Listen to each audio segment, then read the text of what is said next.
लेकिन 2026 के चुनावी पैटर्न नतीजों को देखें तो ऐसा लगता है कि समुदाय का एक बड़ा हिस्सा, खासकर जो नौजवान है, वो शायद ममता बनर्जी से आगे बढ़ गया। शायद वो केवल चुनावी नारेबाजी नहीं चाह रहा था, वो अपने बच्चों के लिए मॉडर्न शिक्षा, रोजगार की मांग कर रहा था। कुछ नेताओं ने जिस तरह के बयान दिए, इसका भी असर गया। अल्पसंख्यक वोटरों को लगा कि शायद इमोशनल बातें, डराने की राजनीति से लाई बदल नहीं रही, और कई सारे और पॉलिटिकल मुस्लिम नेता भी निकल कर आए, जिनकी वजह से भी ममता का वोट छिटका।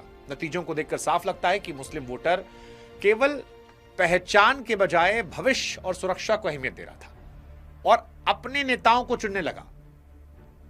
वो नेता जो पश्चिम बंगाल में नई बाबरी मस्जिद बना रहे थे, क्योंकि उनकी जीत भी बताती है कि बंगाल में मुस्लिम जो आबादी है वो अपने मुसलमान नेताओं को आगे बढ़ाना चाह रहे थे, और ये भी ममता के लिए एक परेशानी का सबब बना। वैसे ही जैसे भद्रलोक उनका साथ छोड़ गए।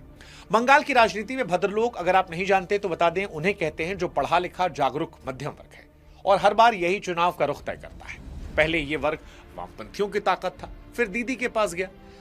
यह माना जा रहा था कि बीजेपी की सोच और विचारधारा ये वर्ग स्वीकार नहीं करेगा, आम मध्यम वर्गीय बंगाली। लेकिन 2026 के नतीजों ने पुरानी सोच पर ताला लगा दिया। इसे देखकर लगता है कि इस बदलाव के पीछे केवल विचारधारा की लड़ाई नहीं, बल्कि पूरे सिस्टम के अंदर आ चुकी सड़न के खिलाफ गुस्सा था। कोलकाता के डॉक्टरों, इंजीनियरों, प्रोफेसरों ने जब अपनी आंखों से देखा कि शिक्षा और अस्पताल जैसे पवित्र संस्थानों में भ्रष्टाचार, गुंडागर्दी हो गई, तो शायद उनका ममता से मोह भंग हो गया। आरजी कर जैसी घटनाओं ने इस वर्ग के स्वाभिमान को चोट पहुंचाई।